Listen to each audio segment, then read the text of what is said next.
எல்லோருக்கும் வணக்கம். நான் உங்கள் கோவிந்த். நான் AMFI register mutual fund distributor and ஐஆர்டிஏயோட சர்டிஃபைடு இன்சூரன்ஸ் அட்வைசர். நான் ஒரு பங்குல முதலீடு செய்ய ஆரம்பிச்சேன்னா அந்த பங்கு விழ ஆரம்பிக்குது. இதுவே ஒரு பங்குல இருந்து வித்துட்டு வெளியே போனேன்னா அந்த பங்கு அங்கிருந்து ஏற ஆரம்பிக்குது. பங்குச்சந்தையில் மோஸ்ட் ஆஃப் த ரீட்டைல் பீப்புளோட மனநிலை இப்படி தான் இருக்கும். ஆனால் பொதுவாகவே ரீட்டைல் இன்வெஸ்டர் ஆகிய நாம் எப்போல்லாம் பங்குச்சந்தையிலிருந்து வெளியே போயிடலாம், இல்லை இதுக்கப்புறம் மார்க்கெட் வந்து ஏறவே ஏறாது, இவ்வளோ பேட் நியூஸ் இருக்குது, மார்க்கெட் கிராஷ் ஆகிடும், இந்த மாதிரி எப்போல்லாம் பயப்படுறோமோ அப்போ தான் மார்க்கெட் அங்கேருந்து ஏற ஆரம்பிக்கும். நம்ம எதெல்லாம் செல் பண்ணுறோமோ அதெல்லாம் பெரிய பெரிய இன்ஸ்டியூஷனும் எஃப்ஐயும் வாங்க ஆரம்பிப்பாங்க. இதுவே எப்போல்லாம் மார்க்கெட் புல்லிஷாக இருக்க போகுது, அதாவது கடைக்கோடியில் இருக்க ஒரு ரீட்டைல் இன்வெஸ்டர் பங்குச்சந்தை இங்கேருந்து ஒரு 20% 30% உயரத்துக்கு போகுது, பயங்கர புல்லிஷாக இருக்க போகுது, எல்லாமே பாசிட்டிவாக இருக்குது அப்படின்னு அக்ரெசிவாக நம்ம இன்வெஸ்ட் பண்ண ஆரம்பிக்கிறோமோ அப்போ தான் பங்குச்சந்தை சரிய ஆரம்பிக்கும். நம்ம எதெல்லாம் வாங்குறோமோ அதெல்லாம் பெரிய பெரிய இன்ஸ்டியூஷன் அண்டு எஃப்ஐஏ எல்லாம் விற்க ஆரம்பிப்பாங்க. அவங்ககிட்ட இருந்தால் நம்ம அதிக விலை கொடுத்து அந்த பங்கை வாங்கிட்டு இருப்போம். இது மார்க்கெட்டில் எழுதப்படாத விதினே சொல்லலாம். இதை நம்ம என்ன தான் நிறைய விஷயங்கள் கேட்டிருந்தாலும் ஆனால் ரிப்பீட்டடாக இதே தான் நடந்துட்டு இருக்கும். அந்த இடத்துல நம்ம எமோஷனலாக இந்த டிசிஷனை மாற்ற முடியாமல் துவச்சிட்டு இருப்போம். இதுக்கு முக்கியமான 2 காரணம் பார்த்தீங்கன்னா, ஒன்று, உங்களுக்கு பங்குச்சந்தை பற்றின சரியான நாலேஜ் இல்லை அப்படின்னு அர்த்தம். இதனால் ஒரு பங்கை சரியான விலையில் இல்லாமல் அதிக வேல்யூவேஷனில் அதிக விலை கொடுத்து வாங்கியிருப்பீங்க. அப்படி தப்பாக சூஸ் பண்ணியிருந்தாலும் அந்த பங்கை திரும்ப அடுத்த ஒரு 20% இல்லை 10% கரெக்ஷன் வரப்போ எவ்ரி டிப் பை பண்ணுற மாதிரி மணி மேனேஜ்மெண்ட் சரியாக பண்ணாமல் ஒரே இடத்துல மொத்த பங்கையும் வாங்கியிருப்பீங்க. உங்களோட மொத்த இன்வெஸ்ட் பண்ணி ஒரே இடத்துல இன்வெஸ்ட் பண்ணியிருப்பீங்க, அல்லது ஒரே செக்டார் வைஸ் இன்வெஸ்ட் பண்ணியிருப்பீங்க. அந்த செக்டார் ரொம்பவே ஃபாலோ ஆகிட்டு இருக்கும், அதர் செக்டார் சேரிட்டு இருக்கும். அப்போ இதை விற்றுட்டு அதை வாங்கலாமான்னு யோசிச்சுட்டு இருப்பீங்க. இதெல்லாம் அவாய்ட் பண்ணணும்னா கட்டாயமாக பங்குச்சந்தை பற்றிய உங்களோட நாலேஜ் இம்ப்ரூவ் பண்ணணும். அது மட்டும் இல்லாமல் மணி மேனேஜ்மெண்ட் எப்படி பண்ணுங்கிறத கட்டாயமாக நீங்கள் புரிஞ்சு வச்சுருக்கணும். இப்போ பங்குச்சந்தை ஏறக்குறைய அதே ஸ்டேஜில் தான் இருக்குது. நிறைய ரீட்டைல் இன்வெஸ்டர் அவங்களோட போர்ட்ஃபோலியோ மைனஸில் இருந்து ஆனால் ஆவரேஜ் பண்ண முடியாமல் நிலையில் இருப்பாங்க, அல்லது ஒரே செக்டாரில் இன்வெஸ்ட் பண்ணிட்டு ஹெவி லாஸில் இருப்பாங்க. பத்தாக்குறைக்கு இப்போ யூஎஸ் அண்ட் இஸ்ரேல் ஈரானோட வார் டென்ஷன் இன்க்ரீஸ் ஆயிருக்கு. லாஸ்ட் ஃப்ரைடே மார்க்கெட் ஹெவியாக கிராஷ் ஆயிருக்கு. இப்போ எல்லாத்தோட மனநிலையும் மார்க்கெட் இதுக்கப்புறம் சொல்லி முடிச்சு அவ்வளோதான் அப்படிங்கிற ஸ்டேஜுக்கு போயிட்டாங்கன்னே சொல்லலாம். இவ்வளோ நியூஸ் இருந்தாலும் நம்ம இன்றைக்கி டெக்னிக்கலாக அனலைஸ் பண்ண போகிறோம். மார்க்கெட் ஓரிரு மாதங்களில் ஏதாவது ஒரு டைரக்ஷன் எடுக்க போது அந்த டைரக்ஷன் கொஞ்சம் பெருசாகவும் இருக்கிறதுக்கு அதிகமான வாய்ப்பு இருக்குது. 2000 புள்ளிகள் அப்சைடு ஆர் டவுன் சைடு, என்னோட வியூவில் அப்சைடு போகிறதுக்கு தான் அதிகமான வாய்ப்பு இருக்குது. அது என்னங்கிறத இந்த வீடியோவில் பார்க்கலாம், மிஸ் பண்ணாமல் பாருங்கள். நம்ம நிஃப்டி பார்த்திங்கன்னா மந்த்லி டைம் ஃப்ரேமில் ஹையர் ஹை ஃபார்மேஷனில் தான், அதாவது அப் ட்ரெண்டில் தான் இருக்குது. ஸோ நம்ம வீடியோவை புதுசாக பார்க்குறவங்களுக்காக அகைன் இப்போ ட்ரா பண்ணி காமிக்கிறேன். கோவிட்லேருந்து பார்த்திங்கன்னா இந்த ஃபார்மேஷனில் தான் ஒவ்வொரு முறையும் ப்ரீவியஸ் லோவை கட் பண்ணாமல் ஹையர் ஹை தான் போயிட்டுருக்கு. ஸோ நிஃப்டியோட ஹை பார்த்திங்கன்னா 2024 செப்டம்பரில் வந்தது தான் இது வரைக்கும் ஹை.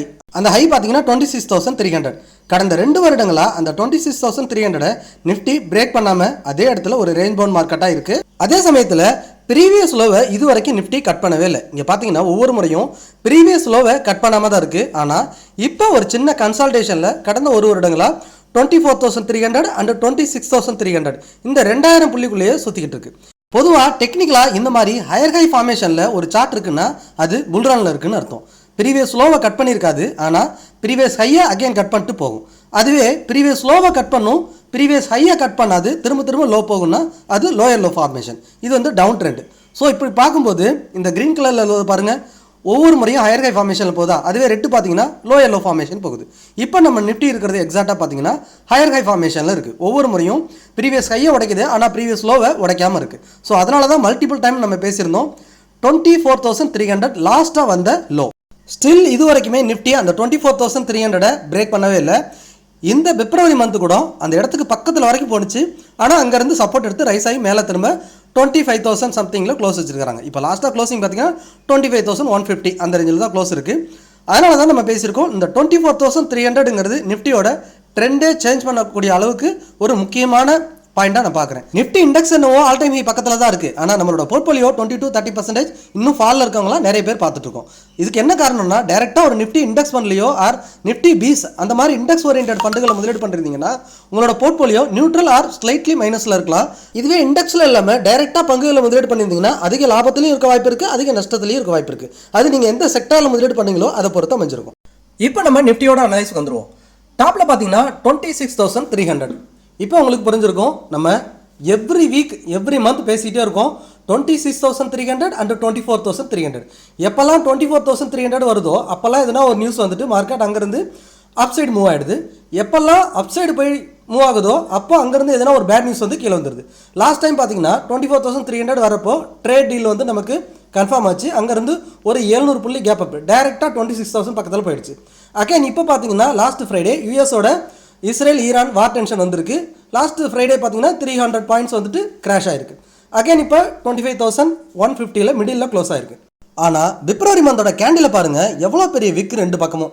இதுக்கு என்ன மீன் பண்ணுதுன்னா, ஒரு டோஜி கேண்டில்ங்கிறது பையர் அண்ட் செல்லர் ரெண்டு பேரும் ஈக்குவலாக இருக்கிறாங்கன்னு அர்த்தம். அதாவது பையரும் பை பண்ணிக்கிட்டே இருக்கிறாங்க, செல்லரும் செல் பண்ணிக்கிட்டே இருக்கிறாங்க. அப்படின்னா என்ன ஆகும், மார்க்கெட் எந்த பக்கமும் போகாமல் ஒரே இடத்துல ட்ரேட் ஆக ஆரம்பிக்குது.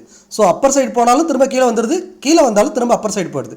ஸோ மிடில் க்ளோஸ் வச்சிருக்கிறது என்ன குறிக்குதுன்னா, பையர் அண்ட் செல்லர் ஈக்குவலாக இருக்கிறதுனால ஏதாவது ஒரு கட்டத்தில் ஒன்று பையர் பை பண்ணுறத ஸ்டாப் பண்ணிடணும், இல்லை விட்டு கொடுக்கணும், இல்லை செல் பண்ணுறத செல்லர் ஸ்டாப் பண்ணிவிடுவாங்க. அப்போ என்ன ஆகும், செல்லர் செல் பண்ணுறதை நிறுத்திட்டாங்கன்னா மார்க்கெட் அப் சைடு போயிடும், இல்லை பையர் பை பண்ணுறதை நிறுத்திட்டாங்க அப்படின்னா அங்கேருந்து மார்க்கெட் சரியாக தொடங்கிடும். ஸோ இப்போ ஏதாவது ஒரு டைரக்ஷன் எடுத்தே ஆகணும், அந்த மாதிரி சுச்சுவேஷன் தான் இங்கே மீன் பண்ணிகிட்டு இருக்கு. இதுக்கு முன்னாடி இதே போல் டோஜி கேண்டில் வந்த இடத்த நம்ம இப்போ மார்க்கெட்டில் செக் பண்ணி பார்ப்போம். இங்கே பார்த்தீங்கன்னா இதுக்கு முன்னாடி இந்த இடத்துல பார்த்தீங்கன்னா நம்ம அந்த டேட்டு டைமு இதெல்லாம் பார்க்கணும், ஜஸ்ட் அந்த கேண்டில் மட்டும் நம்ம செக் பண்ணி பார்ப்போம். அந்த டோஜி கேண்டில் வந்ததுக்கப்புறம் மார்க்கெட் என்ன ரியாக்ட் ஆயிருக்குங்கன்னு பார்ப்போம். பார்த்தீங்கன்னா இங்கே ஒரு முறை வந்திருக்கு, இங்கேயும் எக்ஸாக்டாக ஒரு டோஜி, ஸோ இங்கே ஒரு டோஜி, தென் இங்கே பார்த்தீங்கன்னா இந்த இடத்துலையும் ஒரு டோஜி.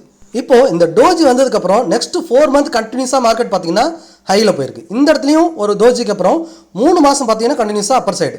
இந்த டோஜிக்கு அப்புறமும் கண்டினியூஸாக 4 மந்த் பார்த்தீங்கன்னா மார்க்கெட் அப்பர் சைடு தான் போயிருக்கு. தென் இந்த ஒரு இடத்துல மட்டும் டோஜிக்கு அப்புறம் மார்க்கெட் விழுந்திருக்கு, ஆனால் கொஞ்சம் பெரிய ஃபாலாக இருந்திருக்கு. ஏறக்குறைய அந்த கேண்டில்லேருந்து பாருங்கள், ரெட் கேண்டில் ரொம்ப ஒரு பெரிய ஃபாலாக இருந்திருக்கு. அந்த டோஜிக்கு அப்புறம் வர ஃபால் வந்துட்டு கொஞ்சம் பெரிய ஃபாலாக இருந்திருக்கு. தென் இப்போ பாருங்களேன், பிப்ரவரி மந்தோட கேண்டில் பார்த்தீங்கன்னா 1800 புள்ளிகள் ஹை அண்ட் லோ, மிடில் ஒரு டோஜி தான். இது பெரிய ஒரு பாடியே கிடையாது, ஃபுல் அண்ட் ஃபுல் விக் தான் இருக்குது. ஸோ அப்போ என்ன அர்த்தம், இது ஏதாவது ஒரு சைடு பிரேக் ஆகிறப்போ அக்ரெசிவாக மூவ் ஆகிறதுக்கு அதிகமான சான்சஸ் இருக்குது. இதனால தான் பேசியிருந்தேன். ஏன்னா பையர் அண்ட் செல்லர் ஈக்குவலாக இருக்கும்போது ஏதாவது ஒரு சைடு ஒருத்தர் பை பண்ணுறதையோ ஒரு செல் பண்ணுறதையோ ஸ்டாப் பண்ணும்போது மார்க்கெட் அந்த 2000 பாயிண்ட்ஸ் ஃபாஸ்ட்டாக போகிறதுக்கு வாய்ப்பு இருக்குது. இப்போ அதுக்கு மார்க்கெட் இது வரைக்கும் சப்போர்ட் பண்ண செக்டார் என்னென்னு பார்த்துடலாம். ஆல்ரெடி பிஓசி இண்டெக்ஸ் நம்ம சொல்லியிருக்கோம், இந்த மந்த்தும் பிப்ரவரி மந்த் பாருங்கள் அதோட கேண்டில் எவ்வளோ புல்லிஸாக முடிஞ்சிருக்குன்னு. தென் மெட்டல் இண்டெக்ஸும் புல்லிஸாக தான் இருக்குது. மூணாவது பேங்க் இண்டெக்ஸும் மந்த்லி கேண்டில் அதனோட ஹையில் க்ளோஸ் வச்சுருக்காங்க. இது வந்து ஆட்டோ செக்டாரும் அதனோட ஹையில் தான் க்ளோஸ் வச்சுருக்காங்க. தென் எனர்ஜி செக்டார் நம்ம ரீசன்ட் டேஸில் பேசியிருந்தோம், பிரேக் அவுட்டுக்கு ரெடியாக இருக்குது, அதுவும் ஹை பக்கத்தில் இருக்குது. அடுத்து இன்ஃப்ராஸ்ட்ரக்சர், இதுவும் ஆல் டைம் ஹை பக்கத்தில் இருக்குது. ஃபார்மா, இந்த செக்டாரும் அதனோட ஆல் டைம் ஹை பக்கத்தில் இருக்குது. செல்லிங்கில் போயிட்டு இருக்க செக்டார் பார்த்தீங்கன்னா ஒன்று பெருசாக செல்லிங்காக இருக்கிறது ஐடி, அடுத்து பார்த்தீங்கன்னா எஃப்எம்சிஜி கடந்த 4 மாதமாக டவுன் ட்ரெண்டில் தான் இருக்குது. அடுத்து பார்த்தீங்கன்னா ரியாலிட்டி கடந்த 4 மாதங்களாக அதுவும் டவுன் ட்ரெண்டில் இருக்குது. இது மீடியா பொறுத்த வரைக்கும் ஒரு ட்ரெண்டே இல்லாத ஒரு செக்டார்னு சொல்லலாம். பட் இதை நம்ம கன்சிடர் பண்ண தேவையில்லை. லாங் டைமில் பார்த்தீங்கன்னா இது ஒரு டவுன் ட்ரெண்ட்லேயே இருக்கும், ஒரு ட்ரெண்டிங்காக இல்லாமல் இருக்கும். ஸோ அப்போ பார்த்தோன்னா 3 செக்டார் மட்டும்தான் மார்க்கெட்டு சப்போர்ட் பண்ணல, ஐடி, எஃப்எம்சிஜி அண்ட் ரியாலிட்டி. இந்த செக்டாரை தவிர ரிமைனிங் இருக்கிற 7 செக்டார்ஸுமே மார்க்கெட்டுக்கு சப்போர்ட் பண்ணிக்கிட்டு இருக்கு. அதுலேயும் பர்டிகுலராக ஃபார்மா, எனர்ஜி அண்டு இன்ஃப்ராஸ்ட்ரக்சர். இங்கே எனர்ஜி செக்டார் பார்த்தீங்கன்னா 37,000ங்கிறது அதனோட ப்ரீவியஸ் ஹை. அங்கேருந்து ஒரு கன்சால்டேஷன் தான் நடந்துட்டு இருந்துச்சு. இப்போ அந்த ஹையை பிரேக் பண்ணி 37,045 க்ளோஸ் வச்சிருக்காங்க. வெறும் 50 புள்ளிகள் தான் ஹையில் க்ளோஸ் வச்சிருக்கு. இருந்தாலும் வரும் வாரங்களில் இதை பிரேக் பண்ணி ஒரு புல்லிஷ் கேண்டில் பிரிண்ட் ஆயிடுச்சுன்னா எனர்ஜி அண்ட் இன்ஃப்ராஸ்ட்ரக்சர் இந்த 2 செக்டாரும் ஒரு சூப்பரான ரேலி நடக்கிறதுக்கு வாய்ப்பு இருக்குது. இப்போ நம்ம பார்க்குறது இன்ஃப்ராஸ்ட்ரக்சர். இந்த செக்டார் பார்த்தீங்கன்னா ஆல் டைம் ஹையில் தான் க்ளோஸ் வச்சிருக்காங்க. பிப்ரவரி மந்த் ஒரு புல்லிஷ் கேண்டில் பிரிண்ட் ஆயிருக்கு 9700 ஏறக்குறைய இந்த ரேஞ்சை பிரேக் பண்ணிடுச்சுன்னா இந்த செக்டாரும் அகைன் புல்லிஸுக்கு ரெடியாக இருக்கும். ஸோ நெக்ஸ்ட் மந்த் இந்த செக்டார்லாம் ஒரு புல்லிஷ் மோடுக்கு போச்சுன்னா நிஃப்டியும் ஆல் டைம் ஹை பக்கத்தில் திரும்பவும் போகிறதுக்கு வாய்ப்பு இருக்குது. இப்போ நம்ம பார்க்குறது ஃபார்மா பார்த்தீங்கன்னாலும் லாஸ்ட் பிப்ரவரி மந்த்து கடந்த 2 ஜனவரி டிசம்பர் 2 மாதம் செல்லிங்க்கு அப்புறம் பிப்ரவரி மாதம் ஒரு கிரீன் கேண்டில் பதிவு பண்ணியிருக்காங்க, அதுவும் ஆல் டைம் ஹை பக்கத்தில். ஸோ இதுவும் பிரேக் பண்ணுறதுக்கு அதிகமான வாய்ப்பு இருக்குது. ரிமைனிங் இருக்கிற ஐடி, எஃப்எம்சிஜி அண்ட் ரியாலிட்டி இந்த செக்டார் செல்லிங் போகாமல் செல்லிங் ஸ்டாப் ஆனாலே நிஃப்டி வந்துட்டு மூவ் ஆக ஆரம்பிச்சிடும். இறுதியாக நிஃப்டி பார்த்தீங்கன்னா 24,300 அண்ட் 26,300. இதை கேட்டு நம்ம வீடியோ பார்க்குறவங்களுக்கு போர் அடிச்சிருக்கும், எனக்குமே போர் அடிக்குது. இருந்தாலும் இந்த பாயிண்ட்டை பிரேக் பண்ணுறப்ப நிஃப்டி ஒரு சூப்பரான மூவ் காத்திருக்கு. அது எய்தர் இந்த மந்தே கூட நடக்கலாம், மார்ச் மந்தே கூட நடக்கலாம், ஆர் ஏப்ரலில் கூட நடக்கலாம். எனக்கு தெரிஞ்சு இந்த 2 மந்தில் ஏதாவது ஒரு சைடு பிரேக் ஆகும் அப்படின்னு நான் நம்புகிறேன். அதுலேயும் பர்டிகுலராக அப்பர் சைடு தான் பிரேக் ஆகும் அப்படிங்கிறது என்னோட அனலைஸ். இது சரியாகவும் இருக்கலாம், இல்லை தப்பாக கூட ஆகலாம். பட் சரியாக இருந்ததா அப்படிங்கிறத இன்னும் 2 மாதம் கழிச்சு பார்க்கலாம். முதலீடு செய்வதற்கு முன் உங்களோட ஃபினான்ஷியல் அட்வைசரை கட்டாயமாக டிஸ்கஸ் பண்ண மறந்துடாதீங்க. நான் AMFI register mutual fund distributor, அதாவது association of mutual fund in இந்தியாவில் பதிவு பெற்ற மியூச்சுவல் ஃபண்ட் டிஸ்ட்ரிபியூட்டர் மற்றும் ஐஆர்டிஏயோட சர்டிஃபைடு இன்சூரன்ஸ் அட்வைசர். பங்குச்சந்தையில் முதலீடு செய்வதன் மூலம் உங்களோட ஃபினான்ஷியல் கோல்ஸை ஈஸியாக அச்சீவ் பண்ண முடியும். உங்களோட வெல்த்தையும் சூப்பராக க்ரோ பண்ண முடியும். அதற்கு நீங்கள் செய்ய வேண்டியதெல்லாம் டிஸ்பிளேல தெரியிற வாட்ஸ்அப் நம்பருக்கோ அல்லது மெயில் ஐடிக்கோ தொடர்பு கொள்ளலாம். அல்லது டிஸ்கிரிப்ஷனில் இருக்க கூகுள் ஃபார்ம் ஃபில் பண்ணுங்கள், நான் உங்களை தொடர்பு கொள்கிறேன். நீங்கள் நம்ம சேனலுக்கு புதுசாக இருந்தீங்கன்னா நம்ம சேனலை சப்ஸ்கிரைப் பண்ணுங்கள், லைக் பண்ணுங்கள், உங்களோட ஃப்ரெண்ட்ஸ் அண்ட் ஃபேமிலிக்கு ஷேர் பண்ணி கட்டாயமாக பார்க்க சொல்லுங்கள். மீண்டும் ஒரு நல்ல வீடியோவில் சந்திக்கிறேன். உங்கள் கோவிந்த்.